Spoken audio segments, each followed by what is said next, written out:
오늘 질문을 하나 드리면서 예레미야 말씀을 열도록 하겠습니다. 예레미야 선지자가 사역을 할 당시의 말입니다. 백성들 사이에서 여호와의 성전이 인기가 있었을까요? 없었을까요? 우상을 숭배하던 시기니까 열심히 우상을 섬겼으니까 성전 예배는 중단이 되었겠습니까? 네, 그렇지 않더라는 거예요. 자, 예레미야가 사역한 시기가 요시야 왕 그리고 요시야 왕의 아들들 왕이 통치한 그런 시기인데요. 요시야 왕의 시대에 이스라엘의 남유다에 종교 개혁이 일어납니다. 그래서 요시야 왕이 성전을 수리하고 율법책을 발견하고 다시 성전 제사가 회복이 되었거든요. 그래서 예레미야가 섬기던 당시 이스라엘 백성들은 한편으로는 열심히 바알을 비롯한 우상을 섬기면서 다른 한편으로는 여호와의 성전에 와서 제사하던 그런 요상한 시기였습니다. 자, 7장 2절 말씀 제가 다시 볼게요. 너는 여호와의 집 문에 서서 이 말을 선포하여 이르기를 여호와께 예배하러 이 문으로 들어가는 유다 사람들아 여호와의 말씀을 들으라. 많은 유다 사람들이 성전을 드나들면서 여호와 하나님께 제사를 드렸습니다. 그럼 또 질문이 생기죠. 이 사람들은 왜 우상을 섬기는데 또 여호와의 성전에 와서 제사를 열심히 드렸을까요? 왜 그랬겠습니까? 사실 이 당시 유다 백성들은요, 시대적으로 녹록치 않은 그런 시간을 보내고 있었습니다. 그러니까 열강들의 그 맹렬한 공세 앞에서 그 전운이 감돌던 그런 시기였습니다. 그래서 나라와 공동체와 가정과 그 개인의 그 안위를 위해서 이렇게 사투를 벌이던 그런 시간이었거든요. 그래서 이 남유다 백성들은 위로가 필요했습니다. 위로가 필요한 거예요. 또 자신의 구원과 평안을 보장받고 싶었습니다. 그래서 성전에 나온 겁니다. 성전 예배를 드리면서 열심히 예배를 드리면서 스스로를 위로합니다. 서로에게 격려하는 거예요. 우리가 여호와께 제사를 드렸으니까 우리의 민족 신 야훼께서 우리를 버리지 않으실 것이다. 우리를 지켜주실 것이다. 우리가 망하지 않고 안전할 것이다. 라고 하는 생각들을 서로 공유했던 것이죠. 여러분, 종교에는 이런 힘이 있습니다. 종교에는 사람을 위로하는 힘이 있습니다. 종교는 집단적인 확신과 용기를 만들어냅니다. 우리가 신에게 정성을 다했으니까 절대 안 망할 거야. 우리를 지켜줄 거야. 라고 그들이 생각한 것입니다. 문제는 우리 하나님이 그들의 그 확신에 동의하시는가 요거겠죠. 자, 제가 2절과 4절을 읽어볼게요. 하나님의 판단이 무엇인가? 너는 여호와의 집 문에 서서 이 말을 선포하여 이르기를 여호와께 예배하러 이 문으로 들어가는 유다 사람들아 여호와의 말씀을 들으라. 너희는 이것이 이 건물입니다. 여호와의 성전이라 여호와의 성전이라 여호와의 성전이라 하는 거짓말을 하지 말라. 하나님께서 충격적인 말씀을 하시는데 말씀하시기를 너희가 지금 제사하는 이 건물은 여호와의 성전이 아니야. 여호와의 성전이라 하는 그 거짓말에 속지 말라고 말씀하십니다. 대단히 충격적이죠. 여러분, 이 건물이 여호와의 성전이 아니라 하신 그 말씀의 의미가 무엇이겠습니까? 이 건물에 누가 안 계신다는 거예요? 여호와가 안 계신다는 거예요. 비록 이 건물이 내 이름으로 불릴지라도, 비록 이 건물에 드나들면서 나에게 제사를 드릴지라도 나는 너희들을 향하여 내 눈을 향하지 않겠다. 나는 거기에 없다. 라고 지금 하나님께서 말씀하시는 겁니다. 8절도 보십시오. 보라, 너희가 무익한 거짓말을 의존하는도다. 그러니까 너희들이 드리는 그 모든 예배가 다 거짓말이야, 허상이야, 헛것이야 라고 우리 하나님께서 말씀하신다는 거예요. 오늘 본문을 보시면 하나님이 두 가지 거짓말을 지적하시거든요. 첫 번째, 이 건물 성전이다, 거짓말이라는 거예요. 이거 성전 아니야, 그 거짓말이고, 제사를 드렸으니까, 예배를 드렸으니까 우리가 안전하다, 구원을 받았다, 그것도 거짓말이라고 하십니다. 너희들의 모든 확신은 다 거짓말 위에 세워진 거야. 성전도 아니고 구원도 없어. 제가 청년 시절에 이 말씀을 열심히 읽었다고 말씀드렸죠. 특히 7장 말씀이 제 마음에 불을 지핀 그런 말씀이었습니다. 왜냐하면 그 당시 20대 청년의 눈에 비친 교회는 상당한 고민거리였기 때문입니다. 이런 말을 제가 자주 하고 다녔습니다. 야, 교회 간판 달았다고 다 교회냐? 교회 간판 달았다고 다 교회냐? 여기에 하나님의 영광이 드러나지 않고 우리의 모임 가운데 회심이 없고 변화가 없고 하나님의 영광은 드러나지 않고 사람들의 목소리만 차고 넘치는데 교회 간판 달았다고 다 교회냐? 이런 말을 제가 하고 다니던 시기거든요.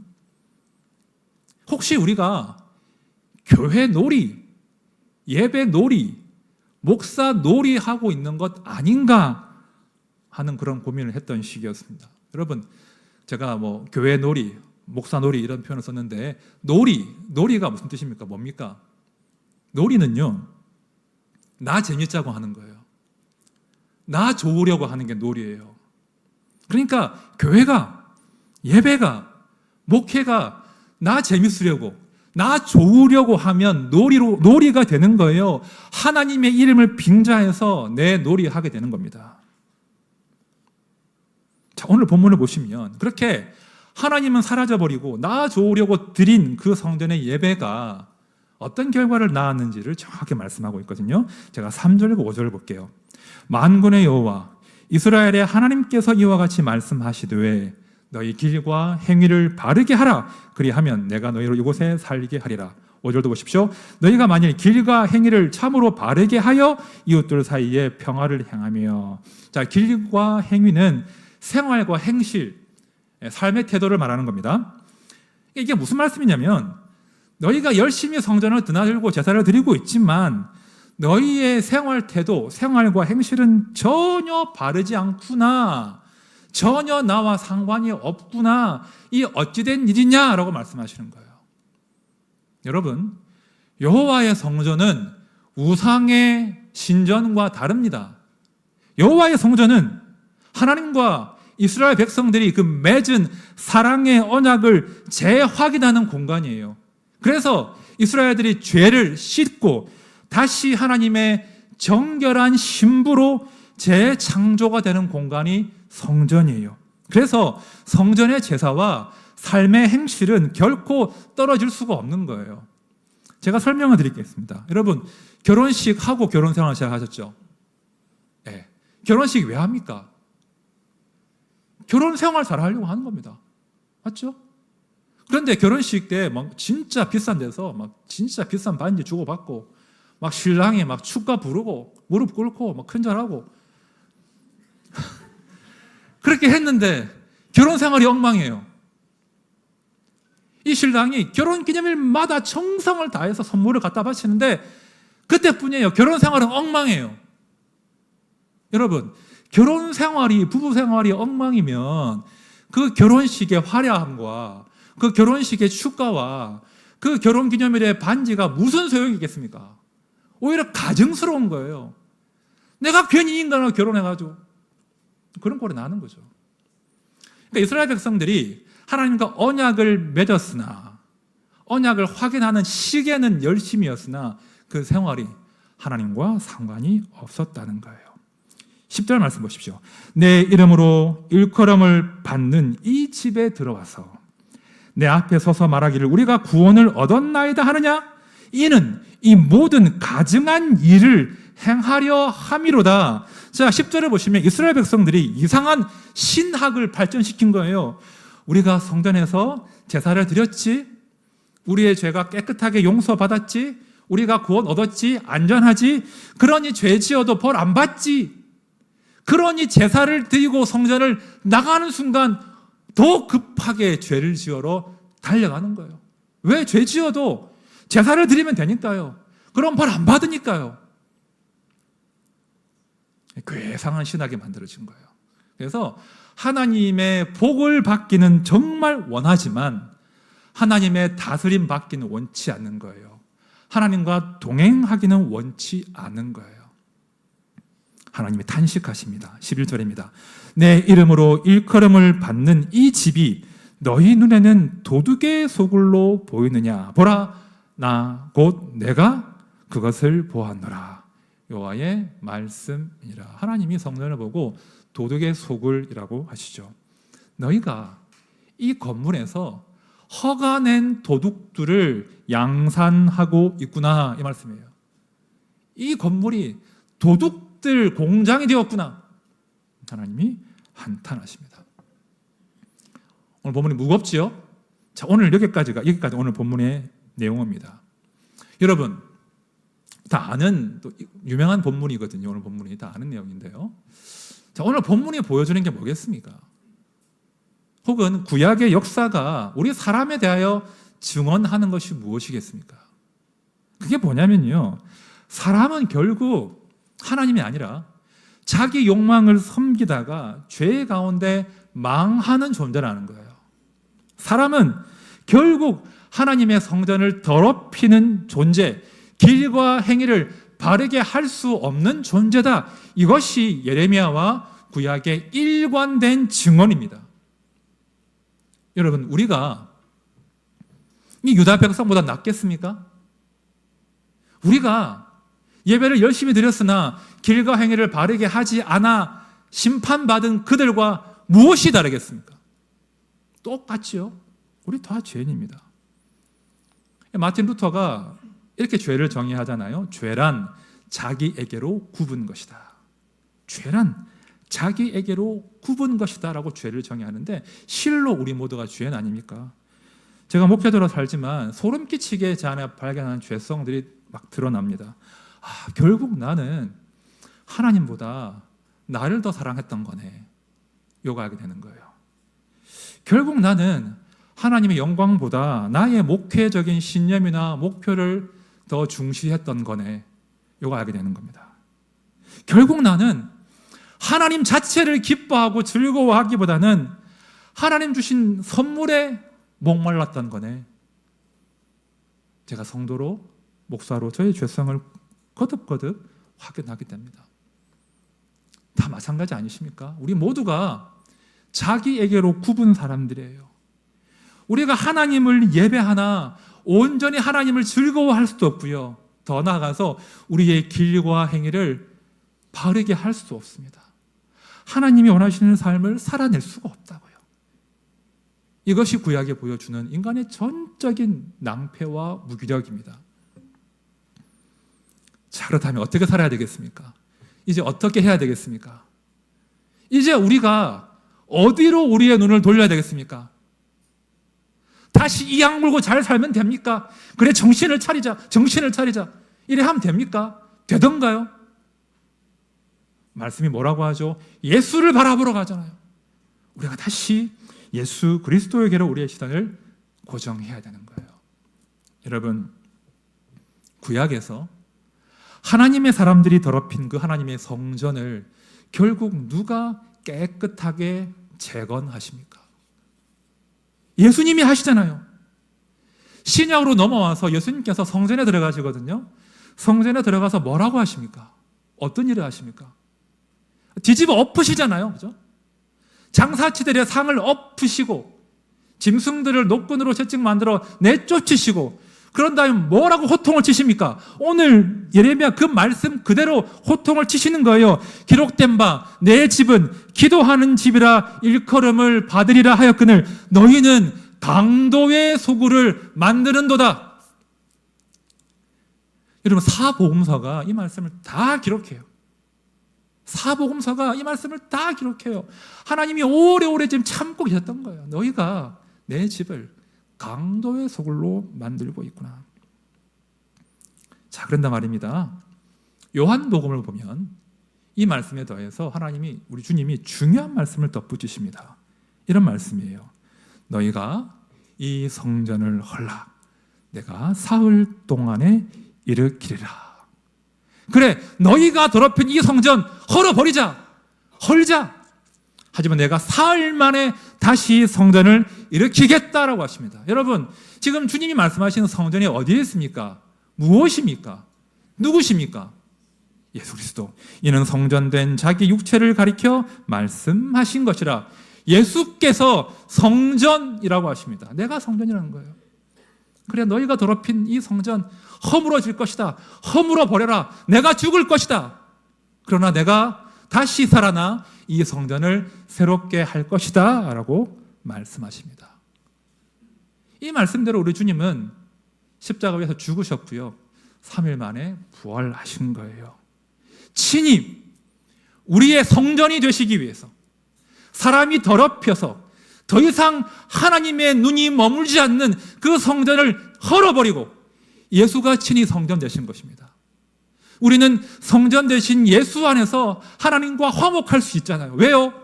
주께서 친히 화목 제물 되심으로.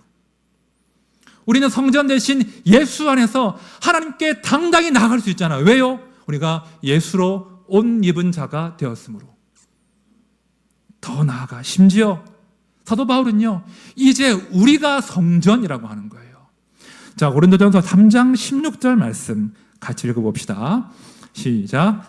너희는 너희가 하나님의 성전인 것과 하나님의 성령이 너희 안에 계시는 것을 알지 못하느냐. 이제 성전 되신 그분이 우리와 함께하는 놀라운 시대가 열린 거예요.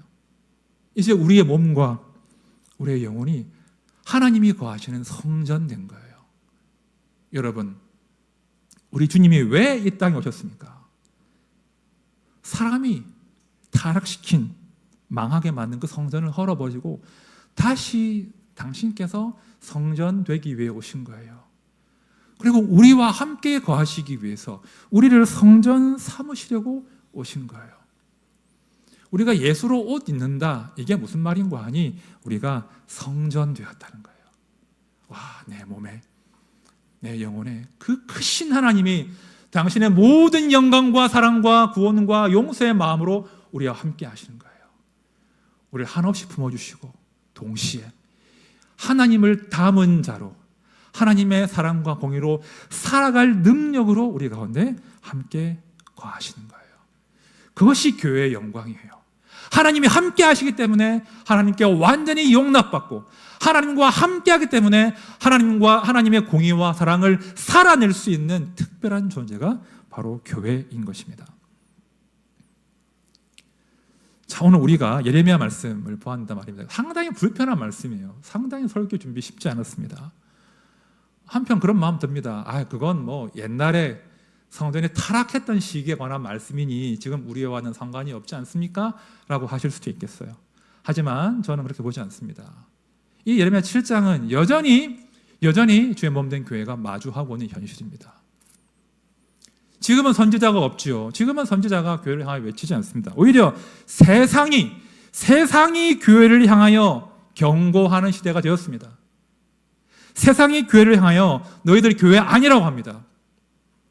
교회 가운데 하나님 계신다고 거짓말하지 마라고 이야기해요. 너희들 보니까 너희 가운데 하나님 안 계신 것 같아. 뭐 선하신 하나님, 사랑이 많으신 하나님 어디 있어? 라고 우리한테 질문한다는 거예요. 당연하죠. 조국 교회가 우리의 착한 행실로 마땅히 하나님의 덕을 드러내야 되는데 그렇게 하지 않았거든요. 하나님이 없다고 해요. 그뿐이 아닙니다. 세상이 교회가 말하는 구원을 조롱하고 있습니다. 야, 너희만 복 받는 거냐? 나는 그런 이기적인 구원은 싫다라고 합니다. 그런 구원은 매력이 없다라고 합니다. 그런 구원은 허상이라고 이야기하는 거예요. 그러니까 세상은 교회를 향해서 너희 가운데 정말 하나님이 계신 건 맞아? 너희의 구원과 평안이 도대체 우리와 우리의 아픔과 무슨 상관이 있냐라고 경고하고 질문한다는 것입니다.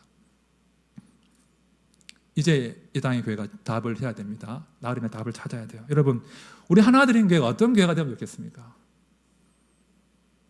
우리 교회가 어떤 교회가 되어야 되겠습니까? 그런 고민을 지금 많이 하고 있잖아요. 우리 교회가 어떤 교회가 되겠습니까? 저는요, 오늘 예레미야 7장 말씀 가운데 그 답이 일부 들어있다고 믿습니다. 우리 교회가 어떤 교회가 되어야 될까? 저는 두 가지 말씀드리고 싶어요. 첫 번째는 우리 교회는 예수 잘 믿는 교회가 되어야 돼요. 뭐 시시하십니까? 예수 잘 믿어야 돼요. 교회 가운데 예수 그리스도가 계셔야 돼요. 교회 중심에 예수가 계셔야 되고 예수가 드러나야 한단 말입니다. 너무나 당연한 소리 같지요? 아니에요. 이 당연한 일을 교회가 놓치고 있단 말입니다. 여러분, 예수의 복음이 신앙생활의 입문 과정입니까? 예수의 복음이, 예수의 십자가가 신앙생활의 입문 과정 정도일까요? 그래, 구원은 내가 한 게 없지, 전적으로 예수님의 은혜지, 전적으로 값없이 받았지, 오케이, 잘 알아. 하지만 구원받은 그 다음에 내 삶은 내 의지로 살아가는 거지 라고 하는 이런 은밀한 오류에 빠진 분들이 상당히 많더라는 겁니다. 여러분, 십자가의 복음은 초신자 과정이 아니에요. 어떤 십자가의 단계를 좀 뛰어넘어가지고 고상한 게 있다, 그런 거 아니에요.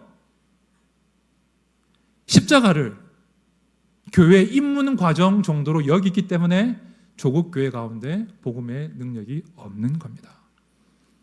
여러분, 구원도 마땅히 그러하나 그 구원 이후에 우리의 성화도, 우리 일상의 성화도, 우리 공동체의 성화도 전적으로 십자가 앞에서, 십자가 안에서만 가능한 거예요.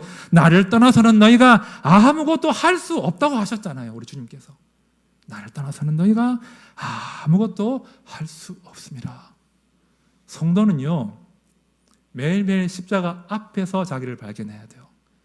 성도는 아침에 눈 뜰 때마다 십자가 앞에서의 나를 발견해야 돼요. 내가 얼마나 죄인인데, 이런 죄인인 나를 주께서 십자가에 달리셔서 사랑해 주셨구나, 용서해 주셨구나. 여러분, 십자가 앞에서, 십자가 안에서 나를 발견하는 그 사람이 나를 사랑할 수 있어요. 그리고 타자도 진실로 사랑할 수 있습니다. 그런 분들이 목회를 해야 돼요. 그런 분들이 장로가 되고 권사가 되고 집사가 되고 순장이 돼야 돼요. 그런 교회가 진짜 교회예요. 그런 분들의 섬김을 통해서, 십자가 앞에서 자기를 발견한 분들의 섬김을 통해서 하나님의 영광과 생명이 드러나는 거예요. 다른 길은 없습니다. 십자가 외에는 다른 길이 없습니다. 여러분, 혹여나 십자가를 떠나서 십자가와 상관없이 십자가 앞에 서지 않고 무엇인가 고상한 일을 하겠다고 하시면 당장 중단하십시오. 하지 마십시오. 하지 않는 게 나아요. 십자가를 거치지 않고 무슨 일을 하려고 하니까 금방 권태에 빠집니다. 금방 지겨워집니다. 금방 피곤해집니다. 그리고 아주 차가워집니다. 일은 될 수 있을 거예요, 어찌어찌. 하지만 그 일을 통해서 하나님의 영광도 예수의 생명도 드러나지 않을 겁니다. 여러분, 우리 교회가 어떤 교회가 되어야겠습니까? 자명합니다. 매일매일 우리가 예수의 십자가 앞에서 재창조되는 교회가 되어야 하는 거예요. 예수의 십자가 앞에서 다시 감사하고, 다시 감격하고, 다시 나를 발견하고 일어서는 교회가 되면 참 좋겠습니다. 예수 잘 믿는 거, 이게 안 되니까 문제예요. 이거부터 해야 돼요.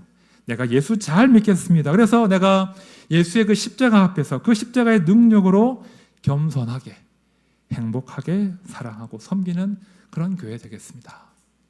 이것이 우리의 다짐이 되어야 할 줄로 믿습니다. 두 번째, 우리 교회가 어떤 교회가 되어야 되겠습니까? 오늘 본문에 따라 길과 행위를 바르게 하는 교회가 되어야 합니다. 바울 사도가 경고한 것이 있습니다. 로마서 13장이에요. 오직 주 예수 그리스도로 옷 입고 정욕을 위하여 육신의 일을 도모하지 말라. 여러분 보십시오. 예수로 옷 입은 사람들은요, 내가 구원받았기 때문에 이제 내 마음대로 살자, 이게 안 되는 거예요. 이거 비정상이에요. 내가 구원받았는데, 내가 예수로 옷 입은 자인데 이제 내 마음대로 살자, 이것이 1년, 5년, 10년 넘어가 버리면 그 구원은 거짓말입니다. 심각하게 의심해 보셔야 돼요. 왜냐하면 예수의 복음은 우리 안에서 새 마음을 창조하시기 때문이에요. 예수의 복음은 우리 안에서 우리의 길과 행위를 거룩하게 하는 능력이 있기 때문이에요. 오늘 본문 말씀을 보시면 하나님의 백성들이 길과 행위를 바르게 하는 것이 무엇인지에 대한 아주 중요한 힌트가 들어있습니다. 교회가 어떠해야 되는가? 6절을 보시면 이방인과 고아와 과부를 압제하지 아니하며 라고 말씀합니다. 제가 많이 언급하죠. 구약을 보면 하나님께서 이 심정을 자꾸 토로하세요. 나의 백성들이라면, 나의 교회라면, 나의 언약 백성이라면 나를 닮아 이방인과 고아와 과부를 돌보아야 한다. 이것이 구약 성경에 일관되게 그런 하나님의 마음이에요.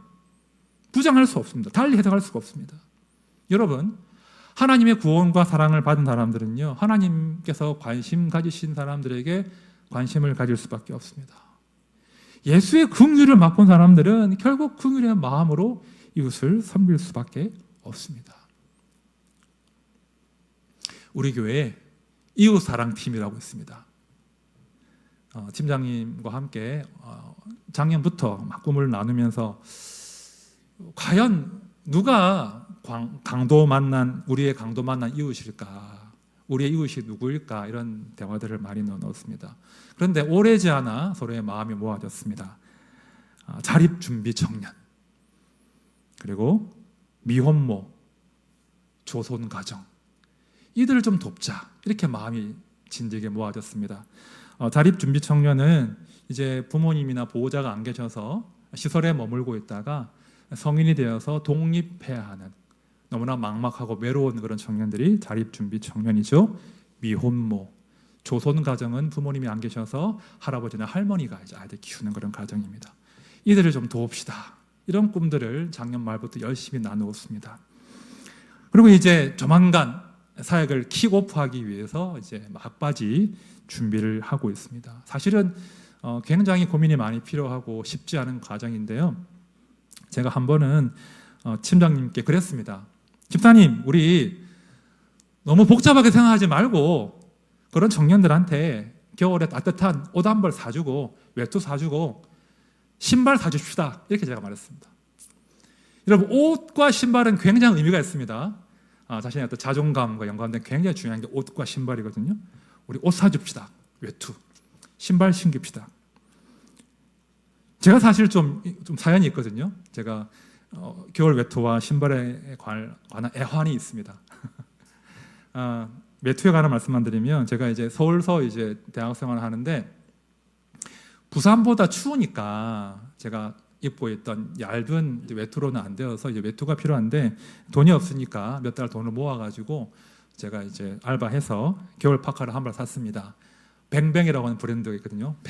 뱅뱅의 검정색 겨울 파카를 하나 샀습니다. 그놈 입고 제가 다녔습니다. 그리고 제가 한 4, 5년 그것만 입었습니다.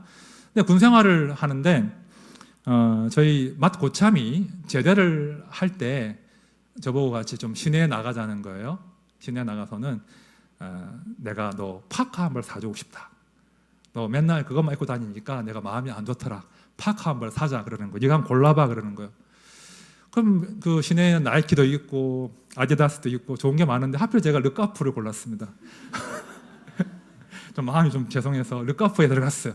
갔더니 막고참이 제일 좋은 옷, 그 브랜드 제일 좋은 옷을 사주는 거예요. 가격표도 보지 않고 제일 좋은 거 주세요. 제가 그 옷을 입고 다녔습니다. 제가 이제 몇 해 전에 그 옷을 버렸거든요. 낡고 그래서 버렸는데 제가 버리기가 힘들더라고요. 그 선배의 사랑이 사무치게 기억에 나가지고. 여러분, 옷이 그래요. 그 추운 겨울을 보내는 청년들에게 옷이 그런 의미고요. 신발이 낡아 신발을 사야 하는 청년들에게 신발 또한 그런 의미가 있습니다. 제가 지난주 중에 뭐 설교 준비도 하고 또 이웃사랑 어떻게 킥오프를 잘 할 거냐 그런 고민을 하는데 하나님이 문득 제 마음에 그런 확신과 감동을 주시는 거예요. 야, 탕자의 비유에서 말이다. 탕자의 이야기에서 그 돌아온 탕자에게 아버지가 뭐 하셨니? 뭐 했죠? 제일 좋은 옷을 입혀주셨습니다. 그렇죠? 돌아온 탕자에게 또 뭐 했니? 신발 신겨주셨잖아요. 제가 그 감동을 주시는 거예요. 맞다. 하나님께서 우리를 당신의 사랑과 긍휼로 덮어주신 것처럼 우리의 그 맨발 거친 발에 신을 신겨주신 것처럼 우리 교회가 그런 교회가 되면 되겠구나. 우리 교회가 그렇게 외로운 사람들에게, 청년들에게 따뜻한 외투가 되어주고 발에 신이 되어주면 참 좋겠다. 우리 교회가 그런 교회가 되면 좋겠다 하는 그런 마음을 제가 가지게 되었습니다. 어떠십니까? 괜찮죠? 마음이 뜨거워지죠? 왜 그럴까요? 우리 안에 하나님의 영이 계시기 때문이에요. 우리가 성전이기 때문이에요. 하나님이 기뻐하신 일을 함께 기뻐하기 때문이에요. 우리 교회가 그런 교회가 앞으로 되어갈 겁니다. 이제 말씀을 정리하겠습니다. 홈페이지에 가보시면 우리 교회를 소개하는 부분에서 우리의 소망이라고 하는 그런 파트가 있는데, 제가 우리 교회가 이런 교회가 되었으면 합니다라고 제 어떤 글들을 적어 놓은 곳이 있는데, 한 대목이 이렇습니다. 거대하고 화려한 삶을 추구하기보다는 거룩하고 소박한 삶을 추구하는 교회, 이런 교회가 되면 좋겠다. 제가 마음을 나눈 적이 있습니다. 여러분, 우리가 어차피 하루 3끼 먹죠? 2끼 먹거나 한 끼에 10만 원짜리 먹거나 만 원짜리 먹거나 똑같습니다. 조금 줄여서 먹으면 나눠 먹을 수 있습니다. 어차피 한 번에 외투 한 벌, 신발 한 벌 신습니다. 조금 아끼면 다른 이에게 외투가 되어주고 신발이 되어줄 수 있습니다. 우리 예수님은 참으로 부유하신 분이지만 우리를 부욕해 하시기 위해서 기꺼이 가난하게 되셨습니다. 주께서 가난하게 되심으로 우리가 영원한 기업을 품은 부요한 자가 된 것입니다. 예수를 닮은 사람의 응당 그렇게 살아야 할 줄로 믿습니다. 함께한 모든 성도님들, 예수의 사랑을 더 깊이 알아가시고 그 사랑을 받은 자답게 그 사랑을 따뜻하게 흘려보내시는 그런 겸손하고 복된 인생 되시기를 진심으로 축원드립니다. 우리 찬양합시다. 우물가의 여인처럼이라는 찬양을 다 아실 겁니다. 여러분, 우리가 진짜 복음을 매일매일 자기에게 선포하셔야 돼요. 복음은요, 구원의 문을 열 뿐 아니라 그 구원을 지속하게 하는 능력이에요. 우리 매일매일 예수의 복음이 필요한 사람들이에요. 예수의 생명이 필요해요. 그 생명으로 내 삶과 또 타자의 삶들을 돌아볼 힘이 있는 거예요. 삶의 의미는요, 거기에 발생하는 거예요. 자기에게로 굽은 그 마음 절대 나를 만족해 할 수 없습니다. 예수를 더 깊이 알고 예수와 함께 타자를 사랑하고 섬기기 시작할 때 비로소 삶의 의미와 행복이 발견되는 거예요. 우리 찬양할 때 주님, 제가 이제 헛되고 헛된 것이 아니라 주님을 구하고 싶습니다.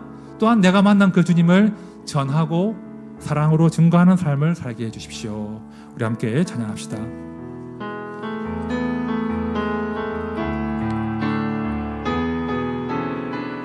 우물가의 여인처럼, 우물가의 여인처럼 난 구했네. 헛되고 헛된 것들을, 헛되고 헛된 것들을. 그때 주님 하신 말씀, 그때 주님 하신 말씀. 내 세매와 생수를 마셔라. 오 주님, 오 주님, 채우소서. 나의 잔을 높이 듭니다. 하늘 양식 내게 채워주소서. 넘치도록 채워주소서. 우리 1절 한번 더 합시다. 우물가의 여인처럼 난 구했네. 헛되고 헛된 것들을, 헛되고 헛된 것들. 그때 주님 하신 말씀, 그때 주님 하신 말씀. 내 세매와 생수를 마셔라. 오 주님, 채우소서. 나의 잔을 높이 듭니다. 하늘 양식 내게 채워주소서. 넘치도록 채워주소서. 기다립시다. 많고 많은 사람들이 찾아섰네. 헛되고 헛된 것들을, 헛되고 헛된 것들을. 주 안에 감추인 보배, 주 안에 내가 주인 법에 세상 것과 난 비길 수 없네. 오 주님 채우소서. 나의 잔을 높이 듭니다. 하늘 양식 내게 채워주소서. 넘치도록 채워주소서. 삼달합시다. 내 친구여, 내 친구여 거기서 돌아오라. 내 주의 넓은 품으로, 내 주의 넓은 품으로 우리 주님 너를 반겨, 우리 주님 너를 반겨 그 넓은 품에 그 안아주시리. 넓은 품에 안아주시리. 아멘. 오 주님 채우소서. 나의 잔을 높이 듭니다. 하늘 양식 내게 채워주소서. 넘치도록 채워주소서. 오 주님 채우소서. 오 주님 채우소서. 나의 잔을 높이 듭니다. 하늘 양식 내게 채워주소서. 우리 마지막 한 번 더 우리의 갈망을 주님께 고백합시다.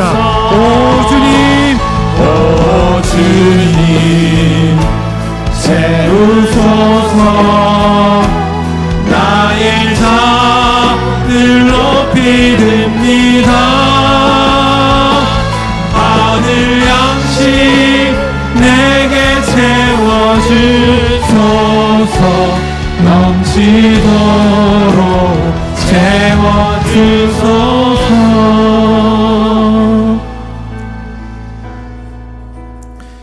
예수를 믿는 하나님의 백성 여러분, 예수의 제자 여러분, 예수의 복음이 이제 권태로우십니까? 예수의 복음이 좀 지겨우십니까? 십자가 말고 조금 더 고상한 것들을 원하십니까? 아니요. 꿈 깨십시오. 그런 거 없습니다. 예수의 복음은 결코 지겹지 않습니다. 권태롭지 않습니다. 어떻게 우리가 주의 십자가 앞에서 나를 사랑하사 자기 아들을 아끼지 않으신 그 하나님의 사랑 앞에서 나를 위하여 자기 자신을 버리신 그 하나님의 아들이 권태로울 수가 있습니까? 다시 주 앞에 나오십시오. 그 십자가 앞에서 그 사랑 안에서 다시 나를 발견하십시오. 놀라운 자유함과 기쁨이 있을 것입니다. 또한 놀라운 능력이 있을 것입니다. 십자가를 만나면 다시 사랑할 수 있습니다. 다시 섬길 수 있습니다. 권태가 웬 말입니까? 뜨겁게 사랑하고 뜨겁게 하나님을 즐거워할 수 있습니다. 하나님, 제가 갈망합니다. 제가 다시 예수로 충만하게 해주십시오. 제가 예수 잘 믿게 해주십시오. 매일매일 예수 그리스도의 복음이 내 영혼과 몸 가운데 일상 가운데 선포되게 해주십시오. 자기 아들도 아끼지 아니하신 하나님, 나를 위하여 핏값 치르신 그 예수 그리스도의 사랑 안에 살게 해주십시오. 또한 주님, 지독히 나를 사랑하는 그 나에게로 굽어진 그 마음 말고 주의 성령께서 내 마음에 부어주시는 이 사랑의 마음으로 나에게 보내주시는 그 이웃들, 특별히 소외되고 약하고 외로운 자들을 향하여 손을 펼치고 하나님의 사역에 동참하고 그러함으로 세상이 줄 수 없는 그 지극한 기쁨과 안식과 만족을 누리는 우리의 삶이 되게 하여 주시옵소서. 우리 함께 기도합시다.